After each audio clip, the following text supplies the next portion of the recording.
Refugees crashed on Earth by mistake, and Terrans decided to stand between them and danger. HFY, the town of Red Valley, Kansas, was quiet most nights. Wide fields of wheat stretched to the horizon. Old barns stood beside dirt roads. Porch lights glowed soft yellow in the dark. Daniel Brooks liked nights like this. He stood outside his farmhouse, leaning against his truck, looking at the stars. He was 35 years old, tall and broad-shouldered, with rough hands from years of farm work. He did not know much about space, but he liked how calm it looked. Inside the house, Emma Carter finished washing dishes. She worked as a paramedic in town. She was calm under pressure and quick with her hands. After a long shift, she liked the simple sound of running water and the quiet hum of the refrigerator. A few miles away, Lucas Hill closed up his small repair shop near the highway. He wiped grease from his hands and locked the door. Lucas was strong and serious, but he had a soft heart. He always helped neighbors fix their tractors without charging too much. Olivia Stone sat in her room above her parents' house, wearing headphones. She worked nights for a small communication company, watching signal traffic on her computer screens. Most nights were boring, just normal data, normal calls. Ethan Price was out late on his tractor, checking a broken fence near the north field. He liked working at night when the air was cooler. Grace Mitchell, the high school science teacher, was grading papers at her kitchen table, red pen in hand. Everything was normal. Then the sky tore open. It began as a thin line of blue light across the stars. At first, Daniel thought it was a shooting star, but it did not move like one. It grew wider, brighter. The air felt heavy like before a storm. Emma stepped outside when she heard a low rumble. Lucas looked up from his truck. Ethan shut off his tractor and stared at the sky. A bright shape burst through the blue tier. It was not smooth like a meteor. It looked controlled like a machine. It spun out of control, trailing fire and sparks. The sound shook the ground. "That's not natural," Daniel whispered. The object screamed across the sky and fell toward the north fields. A second later, the earth shook. A deep boom rolled across Red Valley. Birds exploded out of trees. Dogs barked in fear. For a moment, there was silence. Then phones began ringing. Emma's work phone buzzed. Dispatch was already receiving calls about an explosion. Lucas jumped into his truck. Daniel did the same. Ethan was closest to the crash. He drove fast toward a cloud of smoke rising from the wheat. Grace stepped out onto her porch and saw the smoke. She felt fear, but also curiosity. She grabbed her keys. The crash site was a mess of broken earth and burning crops. Wheat fields were flattened in a wide circle. In the center lay something silver and strange. It was not shaped like any plane or rocket Daniel had ever seen. It was smooth and curved like a drop of water. Parts of it were cracked open. Soft blue light flickered from inside. Ethan parked first. He stepped out slowly. The air smelled like metal and smoke. "Is it military?" Lucas asked when he arrived. Daniel shook his head. "I've never seen anything like that." Emma's ambulance pulled up behind them. She jumped out with her medical bag. Before anyone could speak again, a section of the silver craft shifted. Metal folded back with a quiet hiss. Something moved inside. The group froze. A tall figure stepped out of the broken ship. It was thin, almost fragile. Its skin looked pale under the firelight. Its eyes were large and dark. It had 2 arms and 2 legs, but its movements were careful, weak. Ethan took a step back. Lucas raised his rifle slowly, unsure. The figure looked around, confused. Then it stumbled. A second figure appeared behind it, smaller. It held onto the taller one. "Oh my God," Emma breathed. The first figure collapsed onto the dirt. Emma moved without thinking. She rushed forward and knelt beside it. "Emma, wait," Daniel said, but he did not grab her. Up close, the being looked injured. There was a dark cut along its side. Its breathing was shallow. It looked at Emma. Its eyes were not angry, not cruel. They were afraid. "It's hurt," Emma said firmly. "It's not attacking anyone." More figures slowly emerged from the ship. Some carried small children. Some were older, moving with care. None held weapons. Grace arrived and stood in shock beside Lucas. They're people," she whispered. "Not people," Lucas said quietly. But he lowered his rifle. Emma pressed cloth against the wound of the fallen being. She did not know its biology, but bleeding looked the same in any body. The being made a soft sound. Its hand twitched, then gently touched her sleeve. "Easy," she said in a calm voice. "I'm helping." Daniel looked around. "We can't just stand here. What if more of them are inside?" Ethan swallowed hard. "What if this is an invasion?" Grace shook her head. "Does that look like an army to you?" Inside the cracked ship, dim shapes moved. Small bodies, children. Daniel felt something shift inside his chest. Invaders did not bring children. Lucas walked closer to the ship entrance. He saw rows of seats, some broken. Strange panels flickered with dying light. The inside looked damaged and dark. A taller alien stepped forward from the group. Its movements were slow, careful. It placed one hand over its chest and bowed its head slightly toward the humans. No words came, but the meaning felt clear. Not enemies. Emma finished wrapping the wound as best she could. She looked up at Daniel. "If we leave them here, they'll die." Daniel looked at the burning field, the strange ship, the frightened beings. Sirens sounded in the distance. More emergency vehicles were coming. "If the government sees this first, we won't know what they'll do," Lucas said. Olivia's car skidded to a stop nearby. She ran toward them, eyes wide. "Daniel, there's something strange happening in orbit. Signals I've never seen before. Like someone is scanning us." Everyone stared at her. "Scanning?" Grace asked. "Like radar," Olivia said, breathing fast. "But not ours." The taller alien suddenly looked up at the sky. It made a sharp sound, almost like a warning. The other aliens reacted with fear. "They're scared of something," Emma said. Daniel made a choice. "We move them," he said. "We get them out of here before the army shows up." "Move them where?" Ethan asked. "My old grain storage," Ethan said after a second. "It's empty this season. No one checks it." Lucas nodded. "We can load them into trucks, quick." Sirens were getting louder. Emma helped the injured alien stand. It leaned heavily on her, light but weak. Its skin felt cool. "We're taking you somewhere safe," she said softly, even though she did not know if it understood. The tall alien looked at her again and gave a small nod. They worked fast. Daniel and Lucas used blankets from the ambulance. Ethan brought his trailer closer. Grace guided the smaller aliens carefully. The children clung to the adults, watching the humans with wide eyes. No one spoke much. In the distance, red and blue lights flashed along the road. "Hurry," Olivia urged. Just as the first sheriff vehicle reached the edge of the field, the last truck pulled away with its strange passengers hidden under tarps.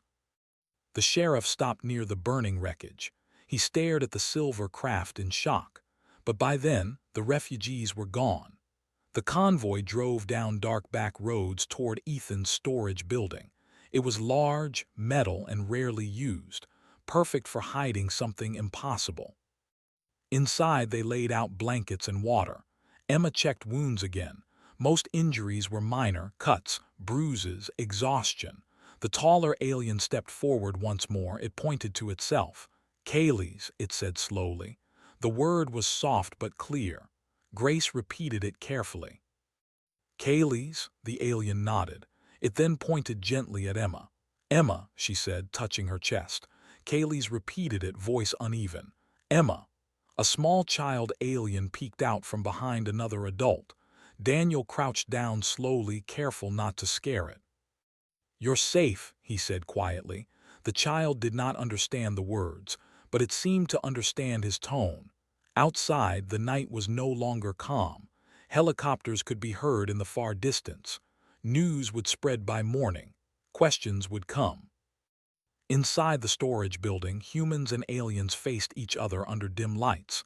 Fear was still there, but something else was there too: choice. Daniel looked at Lucas, at Emma, at Grace, at Ethan, at Olivia.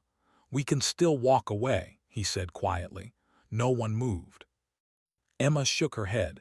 They didn't come here to fight. Grace looked at the frightened children. They came here to survive. Lucas let out a slow breath. Then we helped them. Olivia checked her phone again. The strange signals from orbit were still there, and growing stronger. Far above Earth, something unseen moved in the dark. But in a simple metal building in Kansas, a small group of Terrans had already made their stand. They would not hand over the helpless. Not tonight. The next morning, Red Valley was quiet again, but nothing felt normal. The wheat fields were still scorched where the silver ship had crashed. Small groups of curious neighbors peered over fences, whispering about what had happened the night before. No one knew the full story, and Daniel wanted to keep it that way. Inside the old grain storage building, the humans and the Alari were slowly settling. Kaylee's, the tall alien who had first emerged from the wreck, stood near Emma, watching as she checked the children's wounds. The smaller aliens were huddled together, shy and quiet, but clearly trusting the humans who had helped them. Grace moved around with a notepad, taking notes. She tried to understand the symbols and devices inside the damaged ship. I think I can learn something from these systems, she said. Maybe we can communicate better with them. Olivia had already set up her laptop and some makeshift antennas. She was scanning the sky and listening to the strange signals she had noticed the night before. Her eyes were wide with worry. It's definitely not human, she said. There's something up there, something watching us. Lucas checked the perimeter around the building. The town was small, and any military or curious government agents could reach them quickly. He made sure the doors were locked and that trucks could be moved quickly if needed. Ethan helped, setting up some farming equipment as makeshift barriers around the property. Kaylee's finally spoke, in a soft, strange voice. Emma leaned forward, trying to understand. Grace repeated the sounds aloud slowly. Kaylee says they are fleeing a war. A big empire called the Varun is chasing them. Varun? Daniel asked. Kaylee's nodded, making a low sound like a sigh. He pointed to the sky, then made a movement as if drawing a line across it. He repeated the gesture and then mimed flying ships following each other. The meaning was clear. The Varun had been hunting them through space. The humans looked at each other in silence. They had imagined aliens before. They had not imagined that these aliens were refugees being hunted. Olivia spoke first. If the Varun find them here, Earth could be next. Daniel swallowed. Then we can't let them get caught. We have to hide them. Emma nodded. And we need to take care of their injuries. Some of them are still weak. The ship's crash took a lot out of them. As the day went on, the humans worked with the Alari to understand each other. Kaylee showed a small device with lights. Grace figured out it was a kind of translator, but damaged. They had to use gestures and drawings for communication. Simple words, simple signs. The children learned quickly, repeating human names with funny sounds, while the adults studied the humans with quiet curiosity. In orbit above Earth, a cloaked ship moved slowly. It was dark, long, and sleek. The Varun scout had followed the energy signal from the crashed ship. Now it watched, hidden in the shadows of the planet. Sensors scanned the land, trying to find the tiny group hiding in Kansas. Back on the ground, the humans began planning. Daniel and Lucas wanted to move the Alari farther from town, deeper into the farmland where they could hide. Ethan brought tractors to tow a larger trailer, while Emma checked the children again. Some of them still looked scared, holding hands tightly. We need a plan if they come, Lucas said, pacing. We don't have guns like the army, but we know the land. We can set traps, hide them by time. Grace nodded. We can use their technology too. Some of it is broken, but I think I can make parts work with what we have. Maybe a warning system or something to help them communicate faster. Olivia continued to track the signals from orbit. They're sending small pulses, maybe scouts. They'll find them if we don't act fast. Kaylee's made a small sound and pointed again to the sky. He mimed a ship moving toward Earth, then firing something. The humans understood. The Varun were coming. "We can't stay in one place," Daniel said. "They'll find us if we wait." They moved the aliens to a hidden barn deeper in the valley. The structure was old but sturdy. Inside, they set up blankets, water, and some food. Emma tried to make everyone comfortable while Kaylee's quietly observed. The children were curious about the humans, asking questions with gestures and sounds. Then, late at night, Olivia noticed something alarming. Her screen showed a small but very clear ship decloaking near the edge of the atmosphere. It was the Varun scout moving closer. Its weapons were small but deadly. "They're here," Olivia whispered. She called Daniel over. "They're scanning again. We have little time." Lucas checked his rifle, then frowned. "We can't fight them head-on. We don't have the weapons." Daniel thought fast. "We need to slow them down, distract them. Give the Alari a chance to survive." Ethan and Lucas began improvising. Old farm tools, wires, and tractors became barricades and warning systems. Grace helped rig small lights and signals to confuse sensors. Emma kept the aliens calm, moving them to safe corners of the barn. Outside, the wind shook the wheat.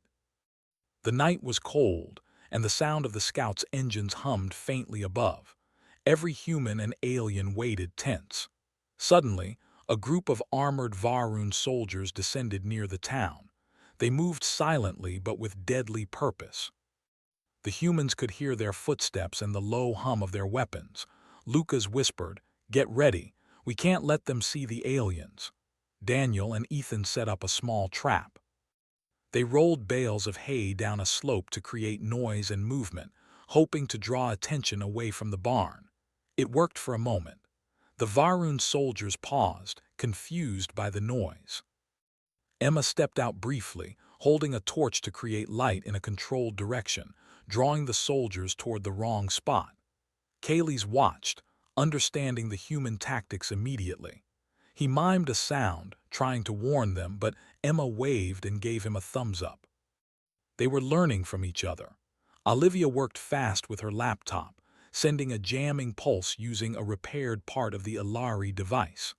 The pulse scrambled sensors on the Varun helmets for a few critical seconds. That was all the humans needed. The Varun moved closer, cautious. They were stronger and better armed, but not prepared for humans who knew the land. Daniel and Lucas used the darkness and noise to confuse them further. They led the soldiers on a chase around the fields, while the aliens stayed hidden. In the barn, Kaylee's helped calm the children. He mimed a game to distract them, teaching them to hide under blankets and whisper quietly. The smaller aliens copied him, giggling softly. The humans smiled despite the fear. Hours passed.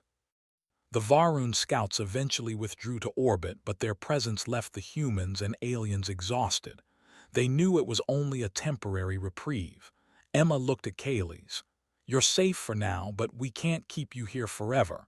The Varun will come back." Kaylee's nodded slowly. He pointed to the sky again, then made a gesture like flying far away. They understood.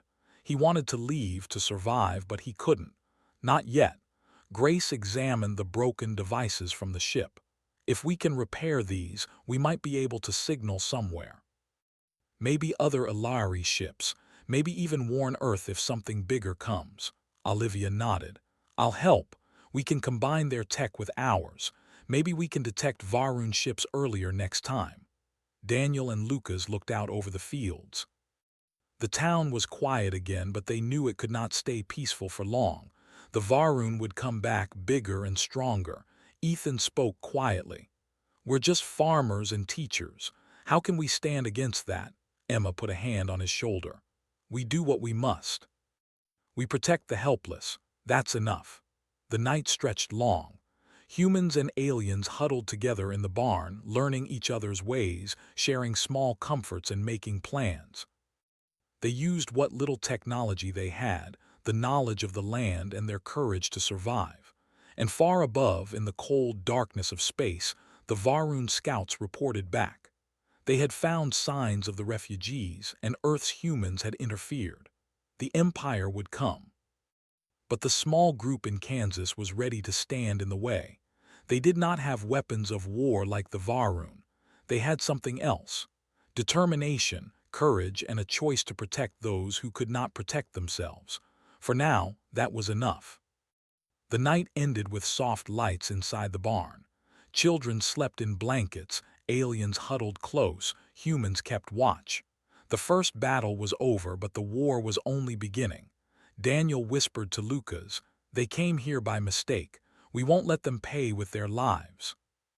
Lucas nodded, gripping his rifle. "Let them try to stop us." Emma looked around at the frightened faces. "Tonight they survived. Tomorrow we fight again." And high above, the stars continued to shine, silent witnesses to a small human choice that would soon echo across the galaxy. The following days were tense. Red Valley looked peaceful from the outside, but inside the barn and surrounding fields, humans and Alari worked nonstop. The crash had become more than a secret incident.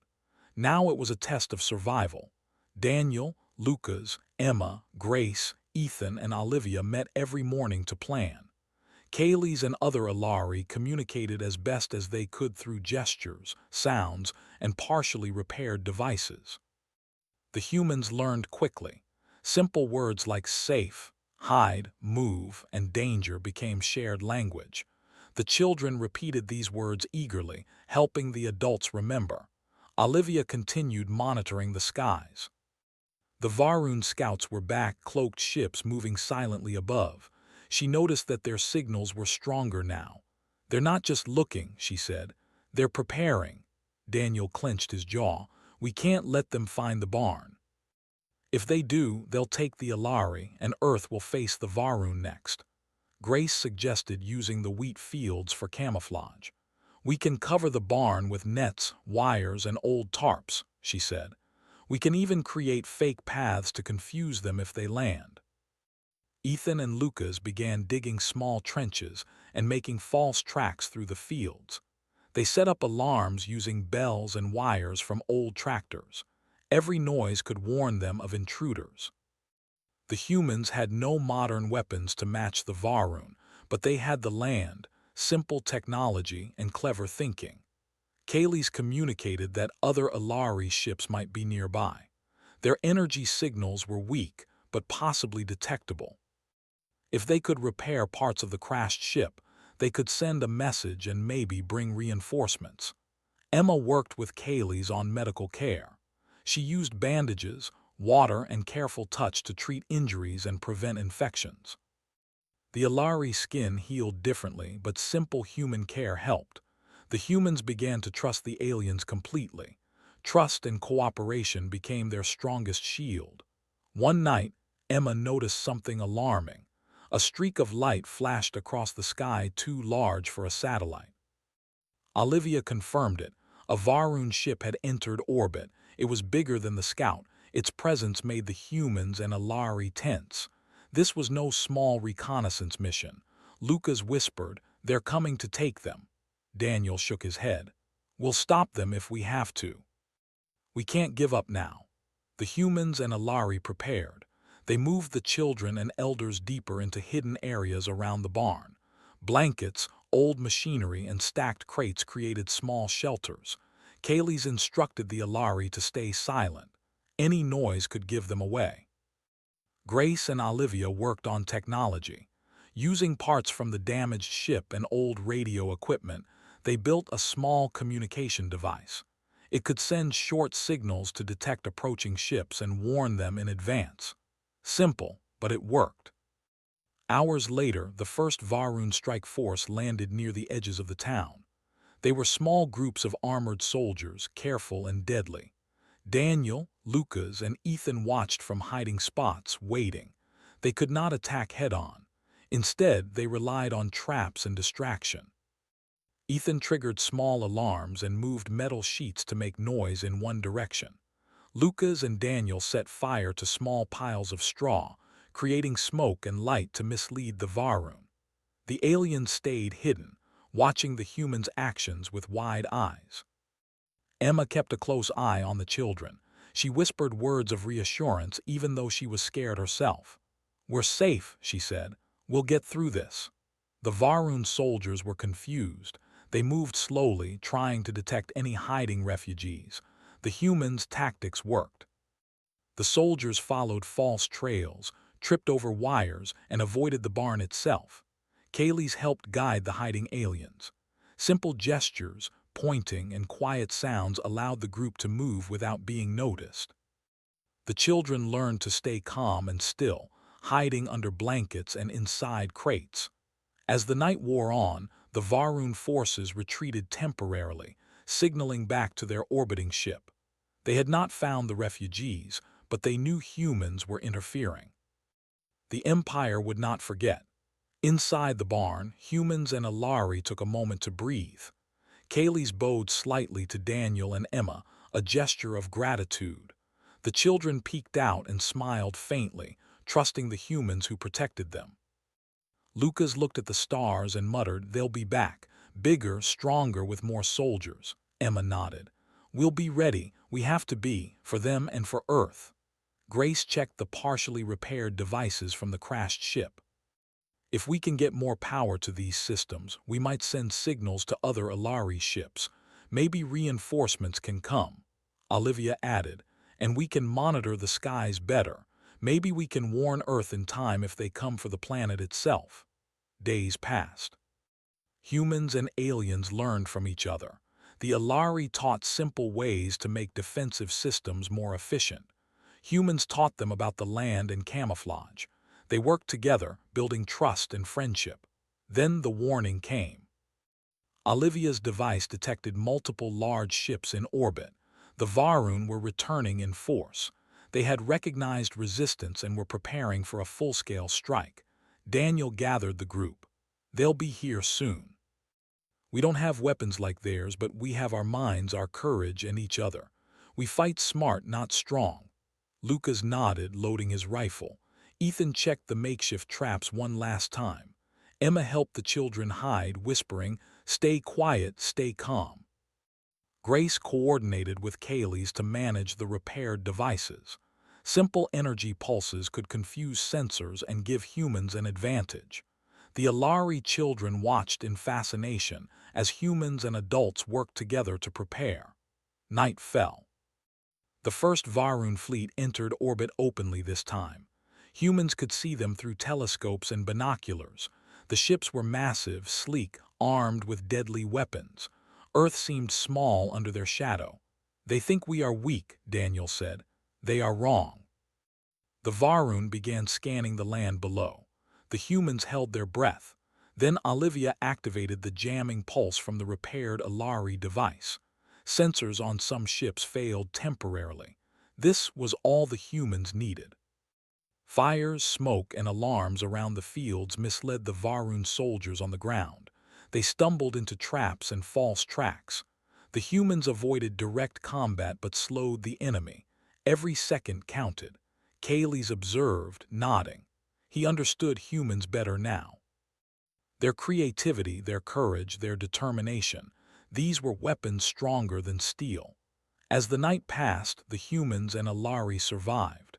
They had not defeated the Varun completely, but they had survived the first wave. The barn was still safe. The refugees were still alive. Emma looked at Daniel. "We did it for now, but it's only the beginning." Daniel looked at Lucas, Ethan, Grace, and Olivia. "We protect them. We protect Earth. That's our choice, and we won't fail." Kaylee's and the other Alari quietly acknowledged the humans' courage. In their gestures there was respect. In their eyes, hope. Far above, the stars remained silent. The Varun fleet retreated temporarily, but they would return, stronger, more numerous. Yet in Red Valley, humans and aliens had learned something powerful. Together, they could stand against the impossible. Together, they could resist fear. And they would fight. They would protect those who could not protect themselves. They would stand between the refugees and danger.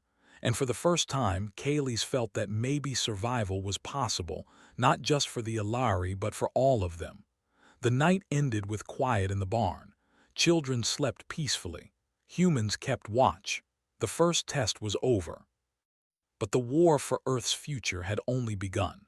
They were ready to face whatever came next. The sun rose over Red Valley, but the quiet morning was tense. Humans and Alari had prepared as much as they could. The Varun fleet would return. The small town in Kansas had become a secret command post for the planet's defense, and everyone felt the weight of what was coming. Daniel and Lucas checked the fields one last time. Makeshift traps, false paths, and alarm systems were in place. Ethan drove slowly through the perimeter, making sure nothing was out of place. Grace and Olivia worked inside the barn, monitoring signals and coordinating with Kaylee's and other Alari. The children watched quietly, learning to stay calm, to trust the humans around them. Emma moved from child to child, brushing hair from faces and checking bandages. She whispered small words of comfort, even as her mind raced. She knew this would be no simple battle. The Varun were ruthless. Their ships were powerful. But humans and Alari had something else: determination. Kaylee's gathered the adult Alari in one corner. Using gestures and partially repaired devices, he explained the plan. They would use their remaining technology to assist humans. Communication devices, small energy shields, and sensor jammers would be critical. The Alari were not fighters by nature, but they could help level the playing field. Olivia tapped her laptop. "I've detected ships leaving orbit. The main Varun fleet is approaching. They have dozens of cruisers, possibly hundreds of soldiers. We need to act now." Daniel looked out over the wheat fields. "We may be small, but we know this land. Every hill, every ditch can be an advantage. We fight smart." Lucas nodded, checking his rifle. "We fight to protect the innocent. That's our strength." As night fell, the first Varun vessels entered the upper atmosphere. Bright lights and dark shapes moved across the sky. Humans and Alari watched silently, hearts pounding. The fleet was enormous, more than they had imagined. Emma whispered to Kaylee's, "Are you ready?" Kaylee's nodded. He gestured toward the humans. Together, they were ready. The battle began with the first wave of Varun soldiers descending to the fields around Red Valley. The humans stayed hidden, luring them into false paths and traps. The Alari helped confuse the sensors on the soldiers' armor. Smoke, fire, and clever misdirection made it difficult for the invaders to find the barn. Olivia sent pulses through her repaired device, jamming communication between Varun squads. Messages failed to reach the ships in orbit, and confusion spread. The soldiers hesitated, giving humans precious seconds. Daniel and Lucas led small teams through the wheat, making noise and drawing attention away from the barn. Ethan triggered hidden alarms, bells, and metal sheets to create diversions. The Varun were strong, but they were not expecting humans to fight with such strategy. Inside the barn, Kaylee's and the adult Alari coordinated the defensive devices. Shields flickered to life around entrances. Energy pulses confused the targeting sensors of approaching soldiers, and communication devices allowed humans to coordinate with perfect timing. Grace monitored everything carefully. "We're keeping them from reaching the barn, but they're adapting. They'll try something new soon." Then the Varun launched a larger strike. Ships fired from orbit, trying to destroy the wheat fields and the hiding places below. The humans and Alari had prepared for this. Old farm vehicles were rigged to act as barriers and decoys. Fires lit strategically to mimic human positions. Simple technology, combined with courage and timing, caused the Varun to misfire several times. Emma held a child tightly as explosions shook the ground. "Stay calm," she whispered. "We're safe here. We protect each other." Daniel, Lucas, and Ethan moved from hiding spot to hiding spot, guiding small groups of children and adults to safer areas. Every second counted. Every choice mattered. Above, Olivia transmitted a stronger jamming pulse. Sensors on the Varun ships went blank for a few critical minutes. The humans and Alari seized the opportunity. They moved to more strategic positions, guiding the remaining aliens further from danger. Kaylee signaled to one of the repaired devices. It emitted a small pulse toward orbit. A faint signal reached other Ilari ships nearby. Help was coming, but they would arrive too late to stop the first attacks. The Varun soldiers grew frustrated. They could not find the barn. They could not capture the refugees. They fired randomly, destroying parts of the fields but failing to hit the real target. Lucas whispered to Daniel, "They think they can scare us. They don't know humans." Daniel nodded, watching the invaders stumble into their traps. "We're not just humans," he said. "We're protectors." The first wave ended with the Varun retreating temporarily to orbit. The humans and Ilari were exhausted but alive. The barn was safe. Children and elders were unharmed. And something else had changed. Humans had proven they could fight in ways the Varun had not expected. The next day, news of strange lights and explosions spread through the region, but authorities could not explain the events. Humans kept the secret, hiding the truth of what had happened. Red Valley seemed peaceful, but the humans knew better. The Varun would return with greater force. Grace worked with Kaylee's to repair more devices from the crashed ship. "If we can get a stable signal," she said, "we can call for more Ilari help. We might even warn other planets under Varun threat." Olivia added, "And we can detect approaching ships earlier. We can prepare before they even land." Emma tended to the children again, giving them food and comforting them. Kaylee's watched quietly, realizing how much humans cared for life, even when it was difficult and dangerous. As night fell again, the Varun returned. A massive fleet entered the solar system. It was larger than before, armed with devastating weapons. Humans could see the ships in orbit, dark silhouettes against the stars. Daniel gathered everyone. "This is it," he said. "We protect them. We protect Earth. Together we stand." The humans and Ilari moved into position. Makeshift traps, fires, and decoys were ready. Communication pulses from the devices would confuse sensors. Simple technology, courage, and strategy became their strongest weapons.